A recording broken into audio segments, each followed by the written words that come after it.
What is up, everybody? Welcome back to the Lumsden Motorsports Garage. I'm Wade Lumsden. Today we're going to continue trying to get ready for Bristol.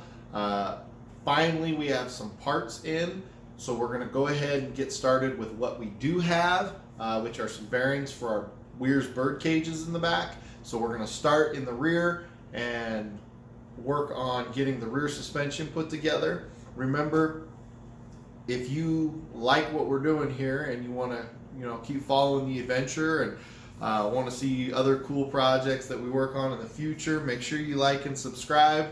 And as you go through it, if you got questions, comments, concerns, whatever, do something better, make sure you comment below. I like to see those types of things. So we're going to go ahead and get started, and let's do it. All right, so first thing we need to do is get the bearings out.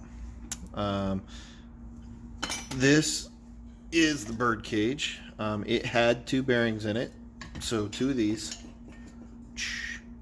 It had two of these, and all I used was a hammer and a punch, and I tapped them out. It's going to be the same thing with the brake floater. There are two bearings inside it, one on each side. I'm going to have to tap those out, which what I did is I just kind of created a cradle. It was a little bit wider than the bearing with some little blocks, and then tapped it out to where it would come out. Now when I go back in, I went ahead and got the cool Weir's installation tool. So I'll use that to put the new bearings in, and then we will start going together on the actual axle.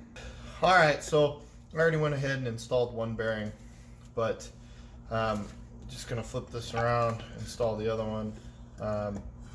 This nifty little Weir's tool is pretty awesome because you can grab these bearings, and as you can see, they got a lip on one side. This is actually the outside, and it just fits ever so perfect inside that handy dandy little tool, which makes it super easy to install. So we're going to go ahead and get this lined up as straight as we can. And then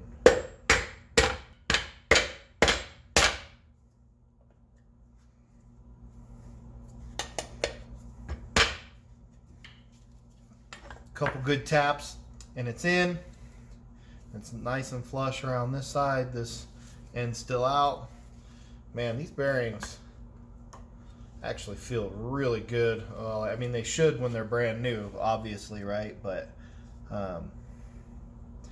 they feel great. So I need to drive the bearings out of, I'm going to set this to the side here. And now I need to drive the bearings out of the brake floater. Okay, just gonna come in here, hit the bearing, and tap it out.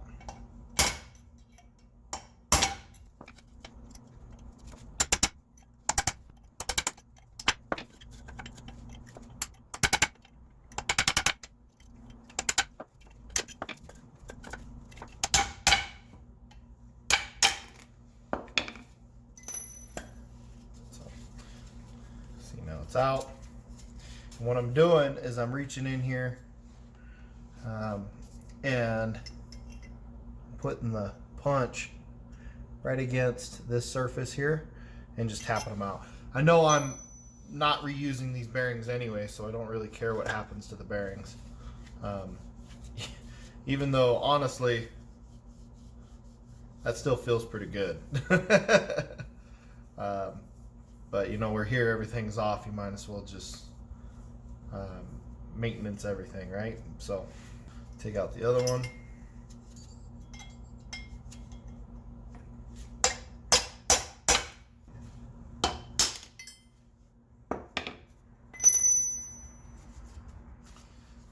All right, both bearings are out. Wipe it out real quick.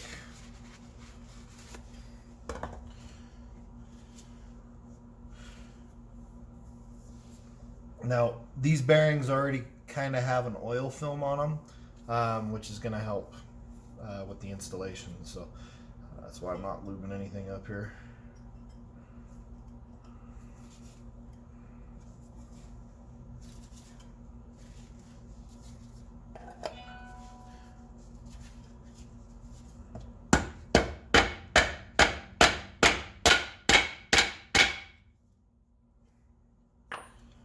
Nice and perfect.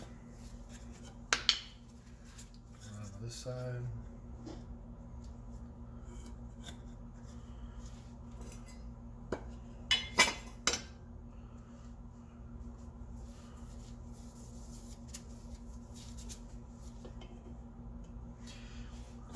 Other thing that's really awesome about this tool is it fits in here perfect, right?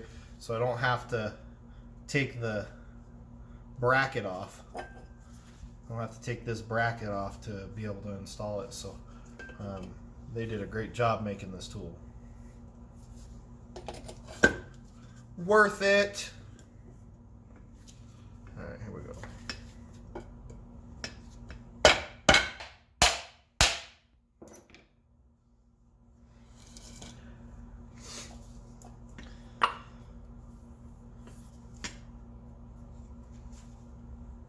Perfect. All right, that's that.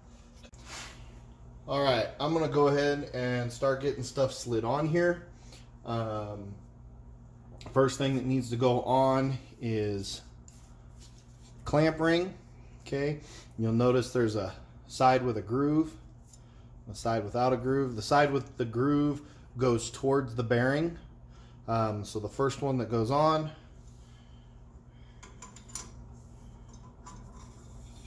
goes on groove facing outwards.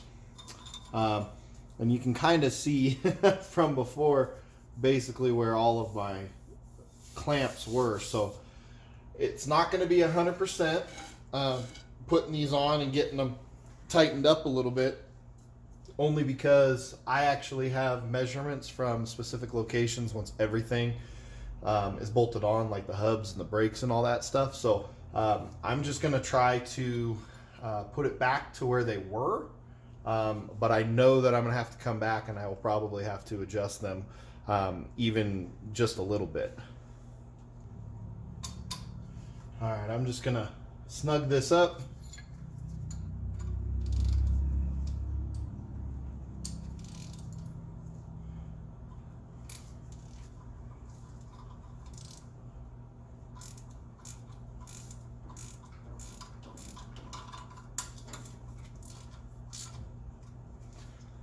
So that's just snug where it's sitting. Next thing we're going to want to do is, in the instructions it says to make sure you put some grease on the axle housing so that you don't have the issue coming apart like I did in my previous videos. So this time we're going to make sure that we lube it up, and I'm going to try to put a little bit extra kind of around this ring here, because it's the little crack right here that allows water to get in and get towards your bearings, and that's one of those maintenance items. But adding extra grease there might help keep some of that water and stuff out. So I'm just going to give it a quick wipe down, and then just regular wheel bearing grease, the red stuff, you know what you do your car, your street car and stuff with. So we're going to go ahead and get that all rubbed on here.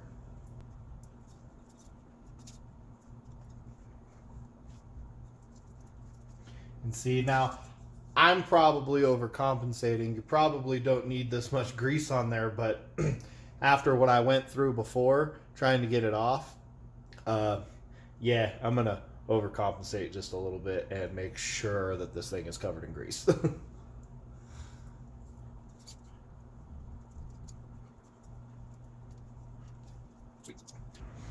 Now that we have that, I'm going to go ahead and take my bird cage and slide it on.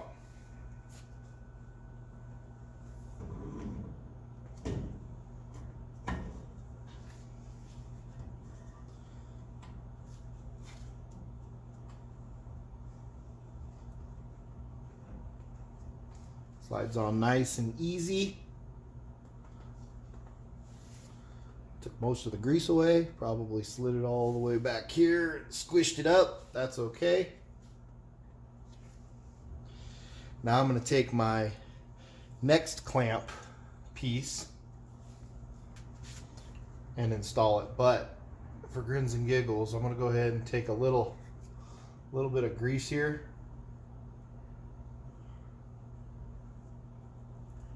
Put it, I'm not really putting it on the bearing. I'm trying to put it on the axle shaft right in front of the bearing. So when I push this up against it, it builds up another layer of grease there on the inside. Again, this might be overkill, but like I said, I had a heck of a time getting them off. So I don't really want to chance that happening again. Side with the groove towards the bearing.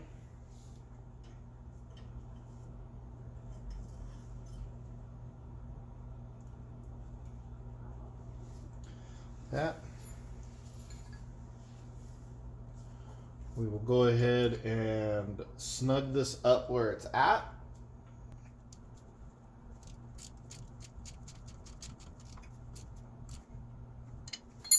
Nice and snug. Man, that thing moves nice and free. So something that you'll notice, if I rotate this all the way, it comes to a stop.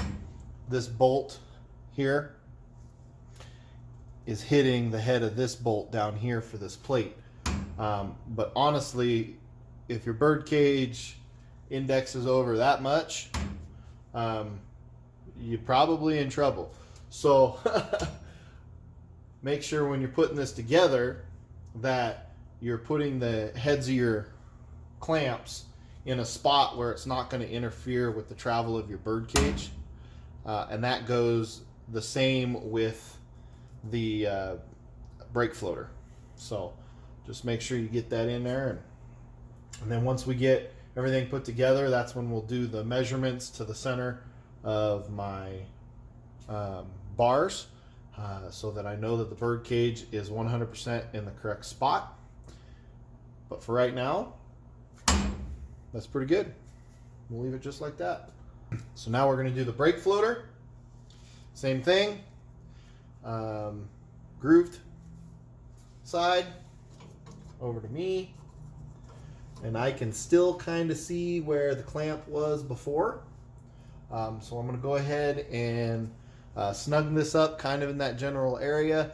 Again, going to adjust later on once the whole hub assembly is on. But for right now, this is a really good placeholder.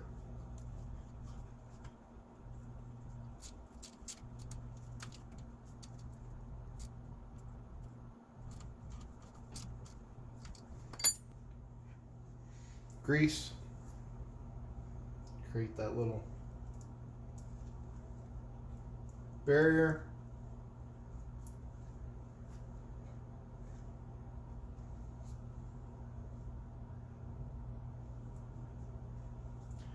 Granted, I know the bearings are gonna probably slide all of my grease that way anyways, but alrighty. Take our brake floater, caliper mount towards the outside.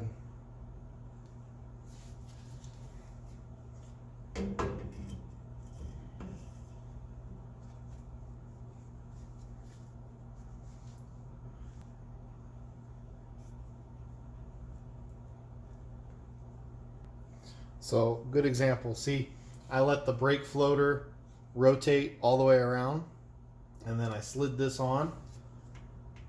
So you got to make sure that you're putting this where it's going to operate, and then this ends up having to swing around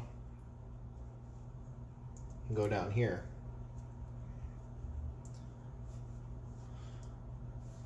So that it has its full range of motion.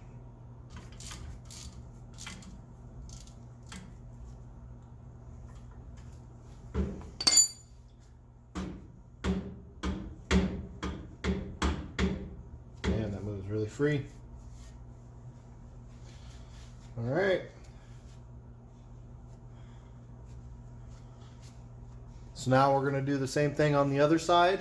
I am currently waiting for hub bearings to come in so that I can do these. But once the hub's on, which has the brake rotor on it, I'll get all that installed, and then I'll get everything adjusted side to side how I want it. But important, make sure you're greasing stuff.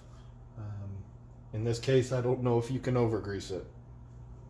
All right, so now what I'm going to be doing is I'm going to be checking the length of my torque links, all 4 of them. I'm going to use this cool new tool that I got. I actually never had it before, but it's the Weir's Machine rod length checker here. It's really cool. Comes to a fine point right here, and right here you can actually run a measuring tape across that and get exactly what your measurements are.